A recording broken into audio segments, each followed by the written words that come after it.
Gana Gana Salakaya Chakshumalitam Yena Tasmai Shri Gurave Namaha Shri Saitanya Mano Bhishtam Stapitam Yena Bhutale Swayam Rupa Karamayam Tadati Swaparantikam Vandeham Shri Guru Shri Yuta Parakamalam Shri Guru Vaisnavam Scha Shri Rupam Sagvajatam Sahagana Ragunatam Vitam Sam Sajivam Savadvaitam Savadutam Parejana Saitam Krishna Chaitanya Devam Shri Radha Krishna Parasakha Gana Lalita Vivishakam Vitam Cha Ye Krishna Karuna Sindhu Dina Bandhu Jagatpate Gopesha Gopika Kanta Radha Kanta Namostute Tapta Kanchana Gourangi Radhi Vrindavaneshwari Vishabhanu Sutta Devi Pranamami Hari Priye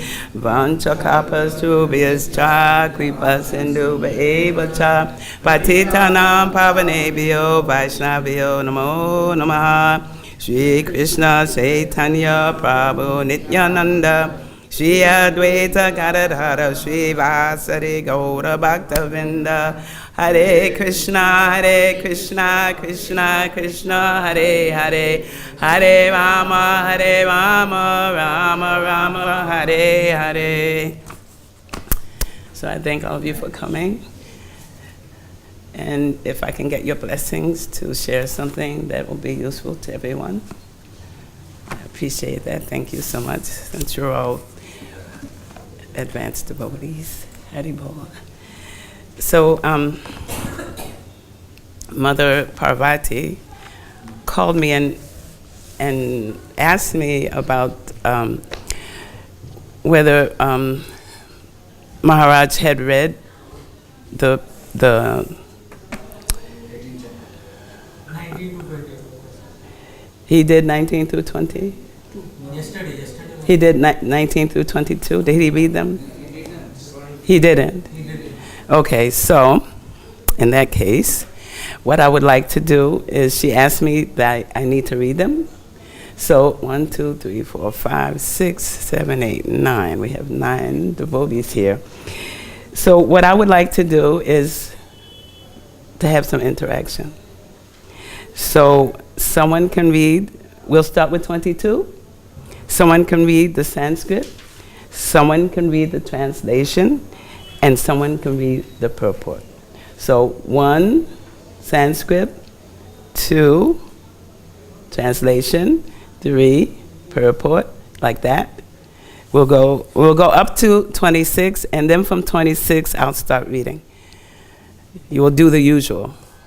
But this will make it go a little quicker instead of you sitting here for me to read through everything. I think if you read it, it'll be more enlivening. Om Gana Timaranda Shagana Gana Salakaya Takshumalitam Yena Tasmai Shri Gurave Namaha. Om Namo Bhagavate Vasudevaya. Om Namo Bhagavate Vasudevaya. Om Namo Bhagavate Vasudevaya. So Bhagavad-Gita as it is, by His divine grace, A.C. Bhakti-vedanta Prabhupada. Chapter 18, we'll start with 22. Prabhu, if you'll read the Sanskrit, and then the next Prabhu, you'll read the translation. Okay?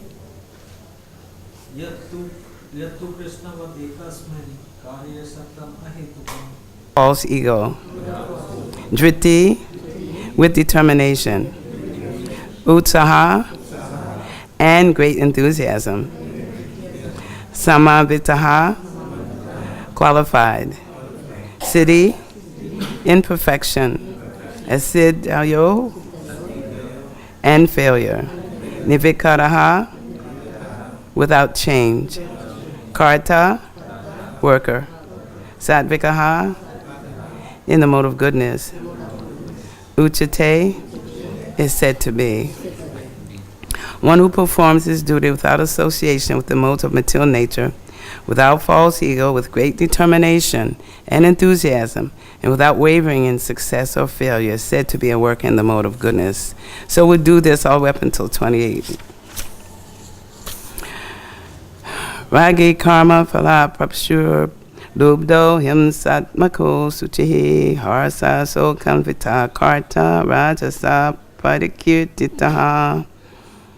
Okay, so someone please start reading the Sanskrit. This? To the work and the fruits of work, Okay. desiring to enjoy those fruits, and who is greedy, always envious, impure, and moved by joy and sorrow, is said to be in a mode of passion. Pardon me? We didn't read the purport, no, to 26. Oh, we didn't do the purport to 26? Okay, sorry, I'll do that. A person in Krishna consciousness is always transcendental to the material modes of nature. He has no expectations for the result of the work entrusted to him, because he is above false ego and pride. Still, he is always enthusiastic till the completion of such work. He does not worry about the distress undertaken. He is always enthusiastic. He does not care for success or failure. He is equal in both distress and happiness. Such a worker is situated in the mode of goodness.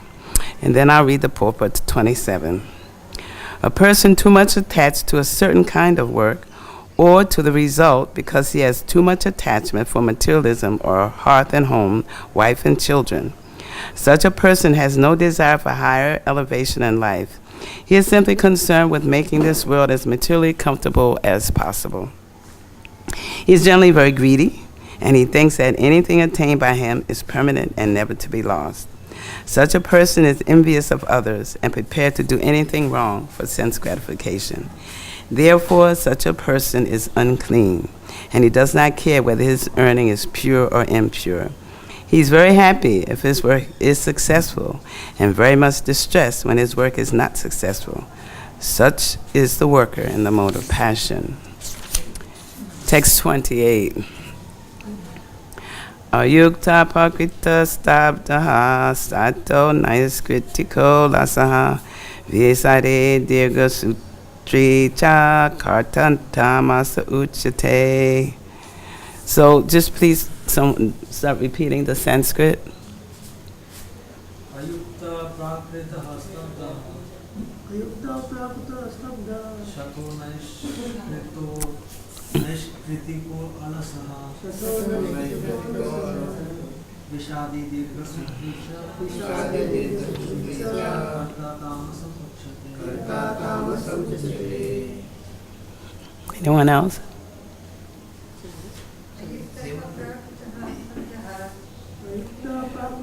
Stabdaha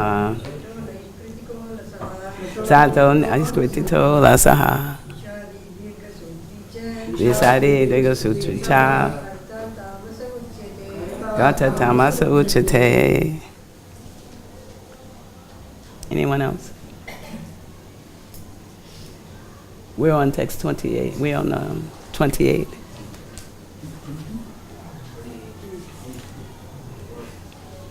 Do you want? Okay. The worker who is always engaged in work against the injunctions of the scripture, who is materialistic, obstinate, cheating, and expert in insulting others, and who is lazy, always morose, and procrastinating, is said to be a worker in the mode of ignorance.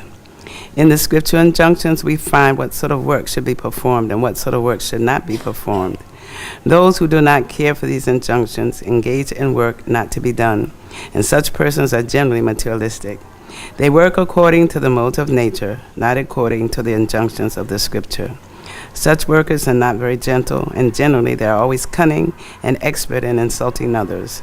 They are very lazy. Even though they have some duty, they do not do it properly, and they put it aside to be done later on. Therefore, they appear to be morose. They procrastinate. Anything which can be done in an hour, they drag home for years. Such workers are situated in the mode of ignorance.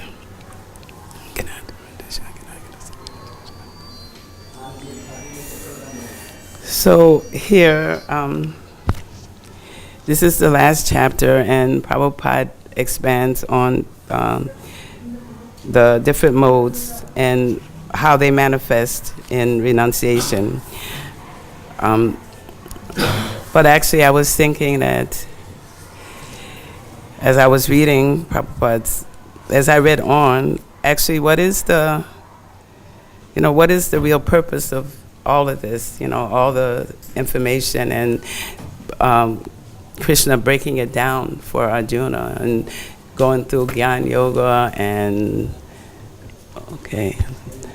all the difference, because he has to deal with all the different types of mentalities that exist in the material world, all the mixtures of the different modes like goodness, passions, and I think at one class we talked about how it's almost like having mixed colors. You mix red with blue and you get different colors. So you have so many permutations of different mentalities. So Krishna is trying to relate to everyone, to tell, to have them relate to what he's trying to explain to Arjuna.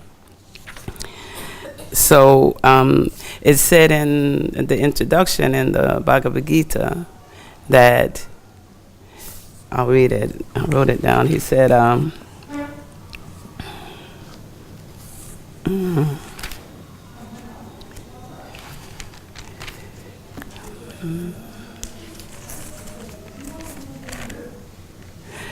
it said in the Bhagavad-Gita, because the Lord lives in the heart of every living being, he is conscious of the psychic movements of the particular jivas.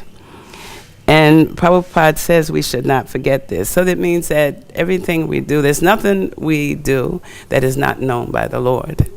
So that's what Prabhupada is saying. So the actually real meaning of the renunciation is, my Guru Maharaj talked about renunciation, and he said the real test of renunciation comes as we encounter various situations in daily life. Renunciation means a genuine commitment to serve the Lord rather than ourselves in all circumstances. We must see ourselves as caretakers for the Lord rather than proprietors of anyone or anything. So it's not like, how we dress or wear a certain color, although that's to give structure to the society, to the general society. That's why you have the sannyasis who, help us come to a higher standard. And you have the grihastas and you have the vanaprastha, etc., to keep structure to the society. But it's not necessarily that because they're sannyasi that they're more renounced than anyone else, because we see there are a lot of grihastas, particularly in the scriptures, they describe in the scriptures, who are very renounced. So we have the instance of, I think it was, Gadadhara Pandit who took, someone took Gadadhara Pandit to Pundarik Vidyanidhi's house, and he was dressed, sitting on a comfortable chair. He was dressed very royally, and I think he was smoking. Do you remember that pastime? Yeah. Yes. Yep, that's the one. So he was sitting, and Gadadhara, in his mind, he was thinking, oh, this person, they're like, all, looking like they're a materialist. But then, I can't remember the other devotee who was with Gadadhara Pandit. Anyway, he read some scripture, and Pundarik Vidyanidhi, when he heard it, he fell out and he was having ecstatic symptoms. So Gadadhara felt really, like more sorry that he had already judged the person by the way they were dressed. So we can't judge anyone. We don't know who anyone is. And then and I was actually, the devotees, everyone actually is renounced, because the whole society they're drinking and smoking and doing all kind of illicit activities.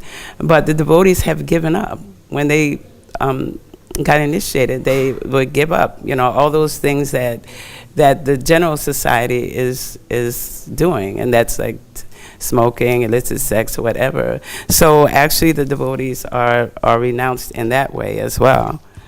But like it said in here, there's different levels of renunciation and different modes, and everyone is in a certain mode. And I was listening to Bhakti-yoga Damodar Swami, and he was saying that actually we're still affected by the modes. So,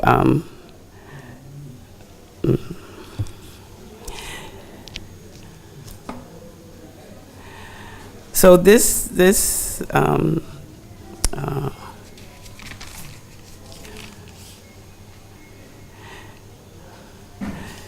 so in order to think about our situation and how we're making progress, then we should all be introspective and honest with ourselves to see where we are and where we need to improve.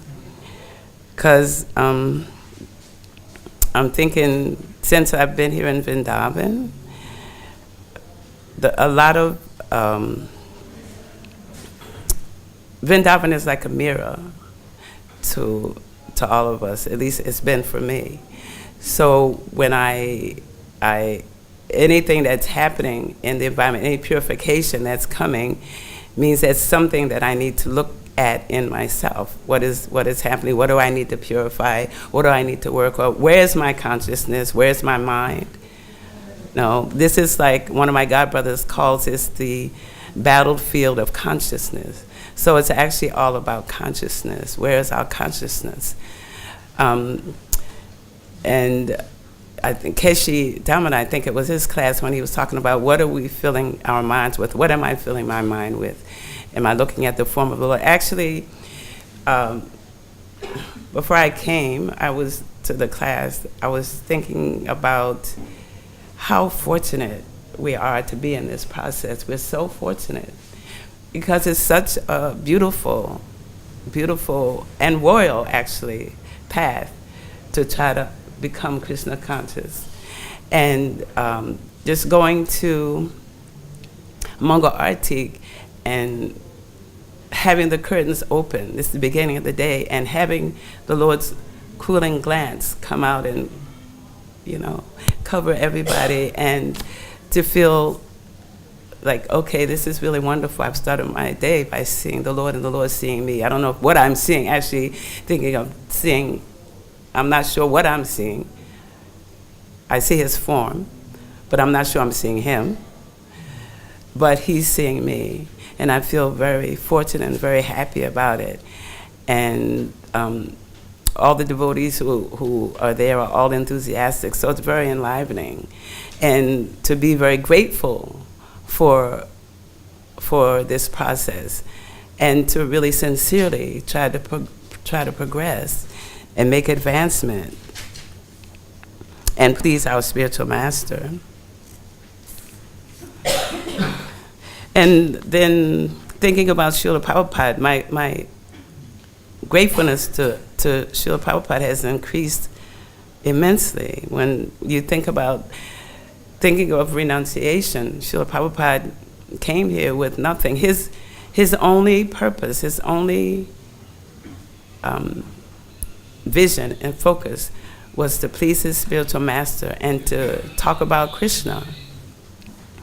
He didn't, when he first, from a materialistic standpoint, you could say that he was a failure. If you're thinking of it in a mundane way, because in the beginning of his life, his businesses failed. He tried to make devotees in Jhansi and other places, and none of it worked out.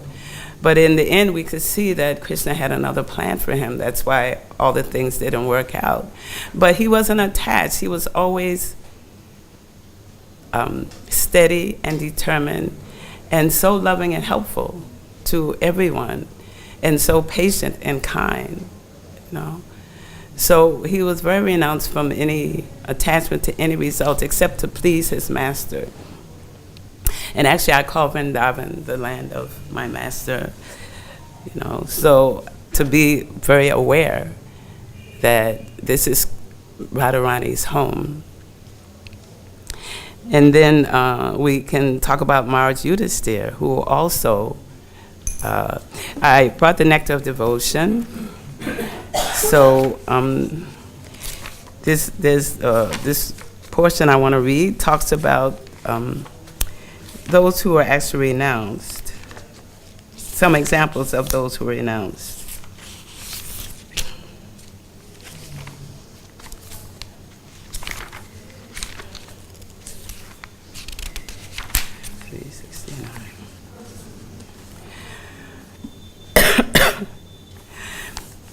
So what we're trying to do, we're trying to love and know the Lord as much as we can, and to understand Him as a person, and to dedicate our whole lives to Him and make our total focus to please Him and not to please ourselves.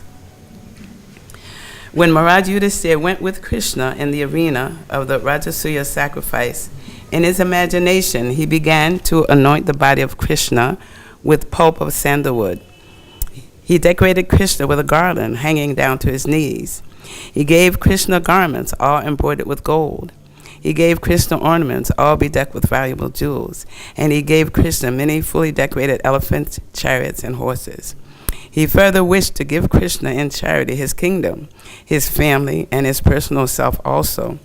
After so desiring, when there was nothing actually to give in charity, Maharaj Yudhisthira became very perturbed and anxious, because he was just in a giving mood. He wanted to please the Lord.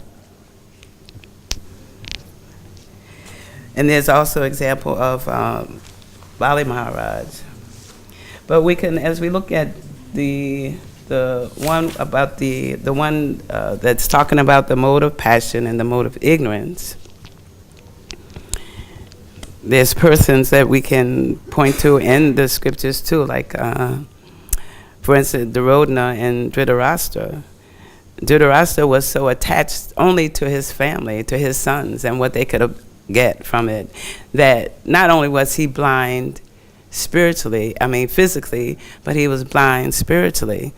So he didn't have the strength to detach himself from, the actions of his sons and knowing that what they were doing was wrong, but he still, because of his attachment, it didn't matter whether it was right or wrong, he went on with it. So it's said in here,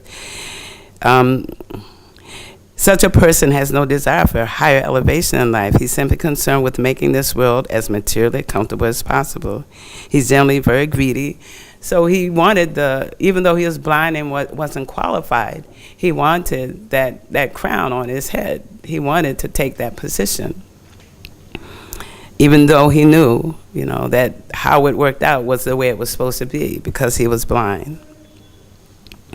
And he thinks that anything attained by him is permanent and never to be lost. So we can see he lost everything. He lost all his sons, 100 sons.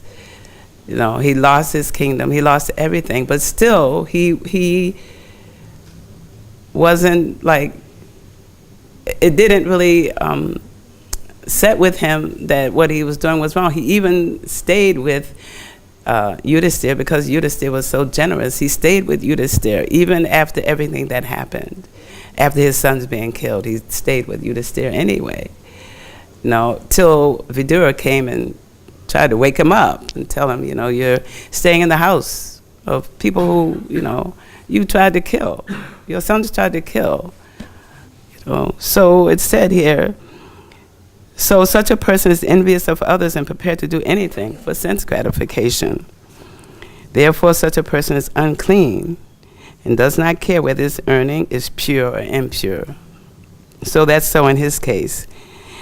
And he's very happy his work is successful and very much distressed when it's not successful.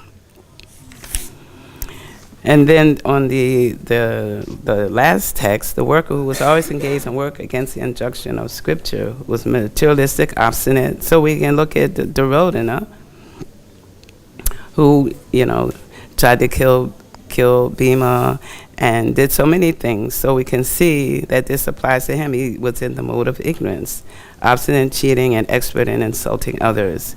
And he's lazy. And became morose when the Pandavas gained anything. He became very morose. So, and then in the Nectar of Devotion also, I'll just read the one about the Bali Maharaj.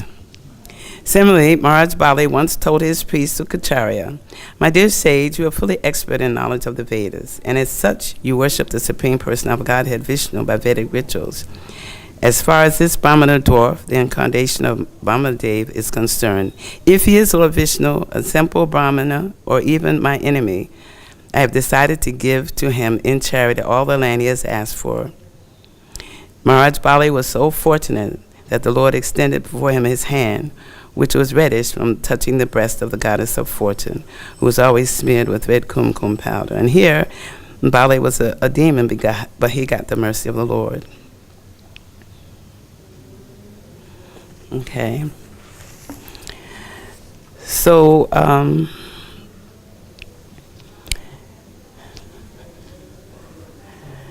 so even though we are in the modes, and we may be performing devotional service in certain modes, still, if we continue and have hope that we'll improve, then just chant our rounds nicely, try to improve our rounds, then we're going to reach the goal. There's another section in here that I'd like to read from the Nectar of Devotion. Page 114.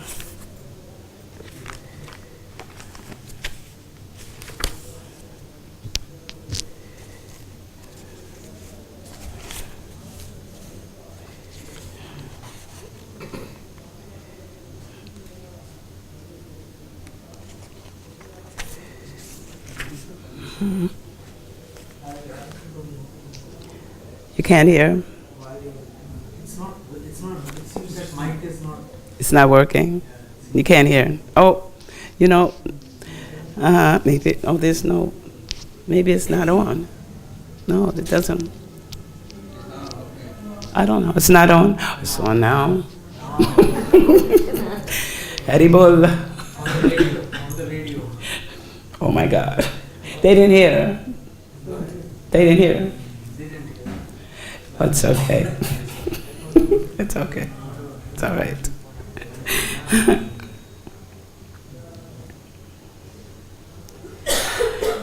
Okay. Hare Krishna and Hare Krishna land. Sorry the mic wasn't on. So now it's on.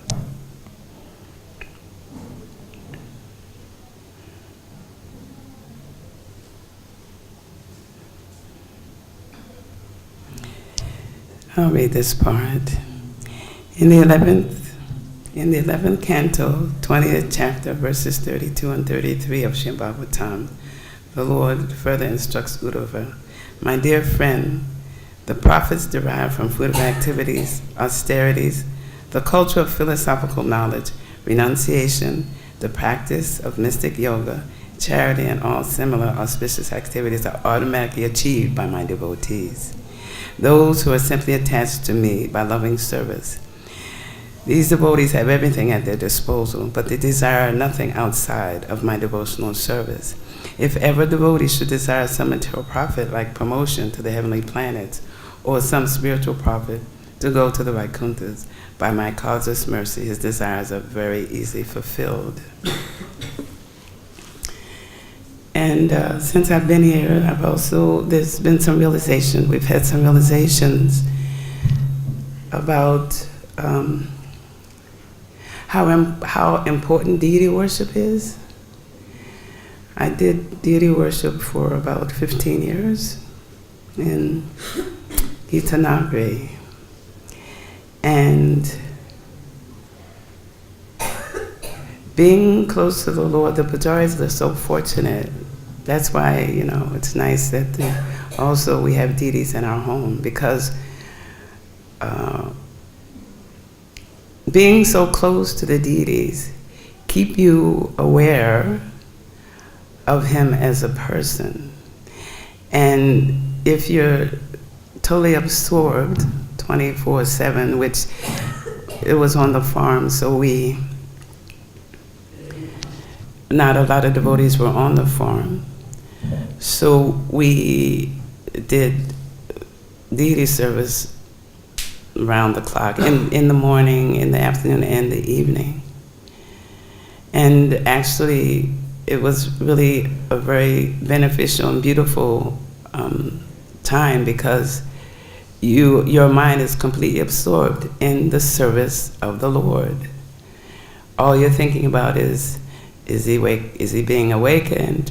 Is he having proper clothing? Is someone there to feed him?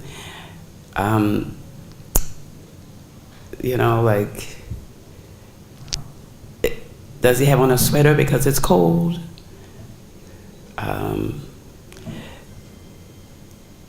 There's so many things. So your awareness is always there. It's always in your mind about the Lord. What's going on with the Lord? Is he comfortable? Is he not comfortable? Does he have this? We have to do the offering. Is it coming on time? That type of thing. And since that service is not as it was before, then it means to make an extra effort to remember the Lord, to chant his holy names, trying to do it without offenses, to see actually where you are in your devotional life.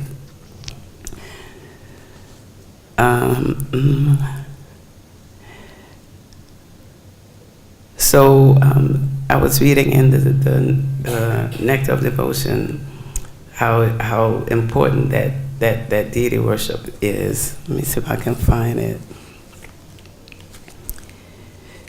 Because we have to fill our mind with something. So what are we going to fill it with? I think it was Casey Domino. He was talking about we can think about the pastimes if we read daily, if we hear daily. That's why it's so important, all the 9 processes: hearing, chanting, remembering, the pastimes, the lila, the forms. I was reading in Srimad Bhagavatam, which one? Third, I think it was the one, third canto, with Kapila Dev is speaking with his mother about devotional service. And there was a description, a beautiful description of Krishna and his form and what he's wearing and what he's carrying, and how we should remember that. It's like in my consciousness now, there's a lot about Radharaman, the Radharaman deity. He is so gorgeous. He's absolutely gorgeous. If you've seen like pictures of him and how they take such nice care, and the quality, you can see by looking at him the quality of the care that he gets.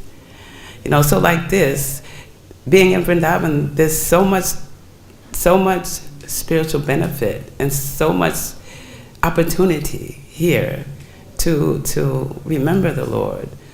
There's no lack of opportunity to think about the Lord, to remember the Lord. That's why we're all here. So we want to get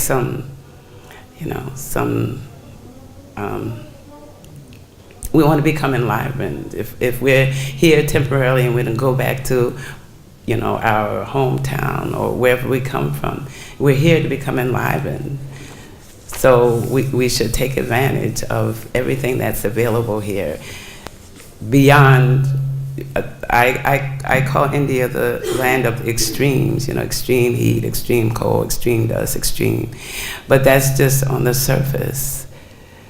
So as my Guru Maharaj used to say, we have to dig deeper. We have to dig deep down in our hearts and bring out, look at the anarthas, because if you're here, they're definitely going to come out and see how we can improve. And if we think we're seeing any fault in anybody else, it's not actually that person, it's us who has the fault, because we're seeing it in someone.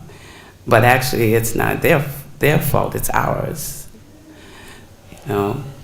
Because we're all one family, so whatever we think, we see, we're not actually seeing. What can we see? Can't see anything, actually.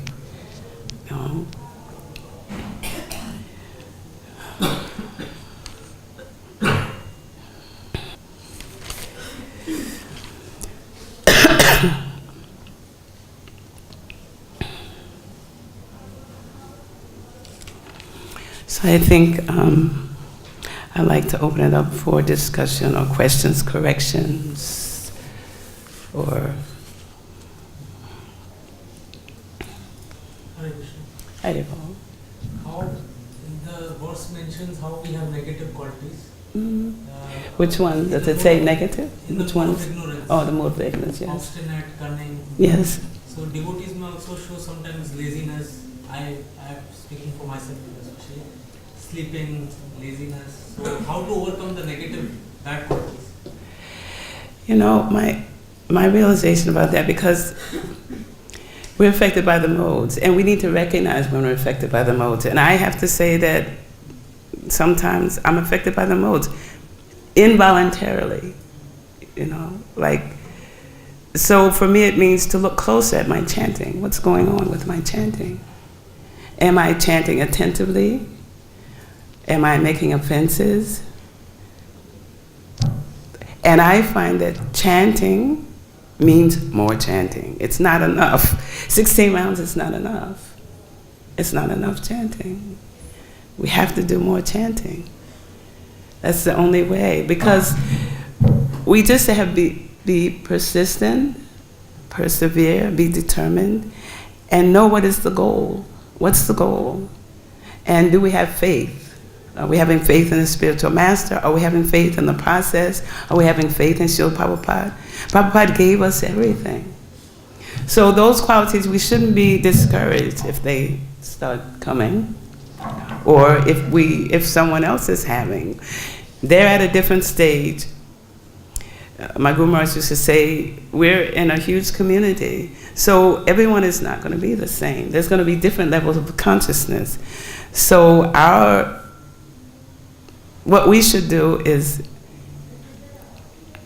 you know, there's, you know, how you relate to you know, the neophytes, how you relate to equals, how you relate to superiors. It's all laid out. There's nothing that Prabhupada hasn't put in his books to tell us what to do about any situation. But mostly we should be helpful. We should have the mood of, I want to help this person. That's community. You know, community means I'm not seeing your fault. I'm thinking, how can I help? So like I said, when I'm seeing if I'm in a certain mode, I know when a mode hits me. Like if I feel lazy, or if I feel sleepy, or overeat, it happens. You know, but then you recognize it and you start over again. You say, okay, tomorrow is going to be different. It must be something in my practice that's lacking. So let me do it better the next day. Let me be attentive. Let me be focused. Does that help? Yeah. Who is your guru that you mentioned? Bhakti-Tirtha Swami. Any other question, Prabhu? Yes, as deity worship, you said you do for some time, 15 years, then now you are here and you have deity in your house. The worship in the temple and worship in the house. So can you see the differences? Oh yes, there's a difference. Oh, definitely there's a difference.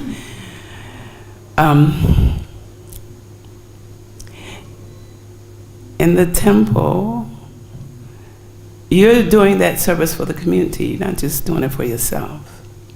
Which means that you have to be super attentive to punctuality and cleanliness, because it's not a selfish thing. So pujaris are doing the service for the community, which means they have to be very attentive to the deities. If the deities are not happy, then the community will suffer. So it's a huge responsibility. It's not lightweight. But in the deities at home, there's a different standard that's outlined in the Pancharatra Viddhi. There's different outlines of how you worship in the home and there's two sections and how you worship in the temple. So there's definitely, but you should always remember that that's Radha Krishna. If you have Radha Krishna deities, you know, then you should also be attentive even if they're in your home, installed or not installed. Devotees have a discussion about whether it's installed or not installed. I don't have that discussion. It's Radha Krishna. You know, it's Radha Krishna. Mm-hmm. So just like worshipping in the temple, and if you don't get opportunity to worship in the temple, so you do feel that you are limiting that I'm not getting that opportunity to serve in the temple. You mean here in Vrindavan? Limitation is there? You mean here in Vrindavan? No, not allowed.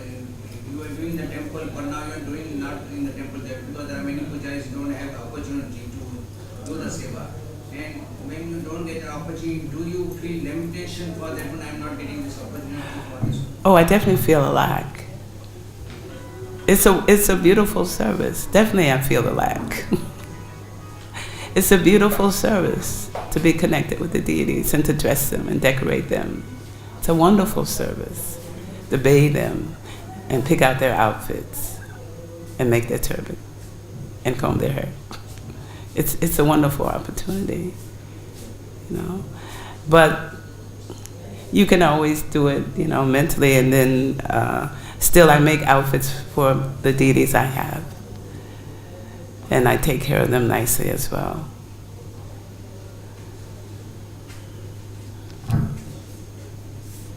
Any other question or addition or comment or? I was just thinking in the spirit of making advancement, regarding Prashadam, we understand it's none different from Krishna. Yes. So what's the, we take Prashadam every day, I've heard that by having Prashadam, we can go back to Godhead just by eating Prashadam. So what's the attitude when taking Prashadam? The same one that Prabhupada had. If you look at any of the videos, you see that Prabhupada, he wasn't just eating, he was honoring.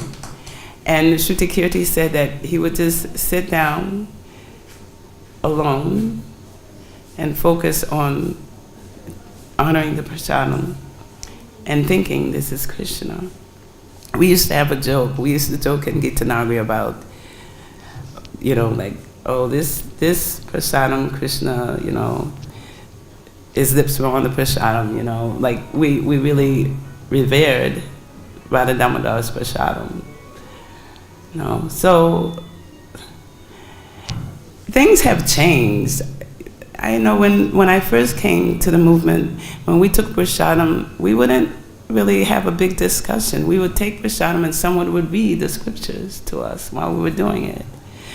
So a lot of things, you know, have changed in that way. I've seen, like, when I first came, it wasn't that devotees got their own prasadam. We would all sit down and someone would serve you the prasadam. So that way, they would give you a little, and then if you want more, they would come. And that way, prasadam wouldn't be wasted. Like that. You know, but now it's different. We get our own prasadam, or we have a buffet, or that type of thing. But things have changed a little bit, but prasadam is still prasadam. So we should honor it in that way and think, you know, this is prasadam from the Lord. Not, you know, mundane eating. Not like that. This is nourishment of the spirit. That's what prasadam is for.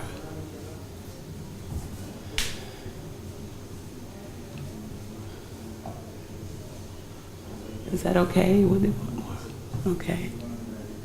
Anyone else? Yes. One correction. When Prabhupada is honoring prasadam, you can see from video, he is holding his one leg. And sannyasi should take prasadam. Yes. Prabhupada was transcendental. I can't even fold my legs like that anymore. He's perfect. He's a perfect Paramahamsa. So he knows how to do everything perfectly. You know, we can, you know, try to follow in his footsteps. That's the best we can do. Yes. Anything else? Thank you so much for your kind attention and forgive any offenses or faults. Haribol.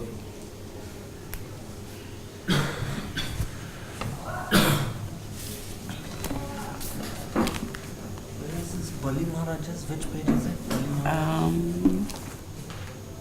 It was Bali Maharaj was.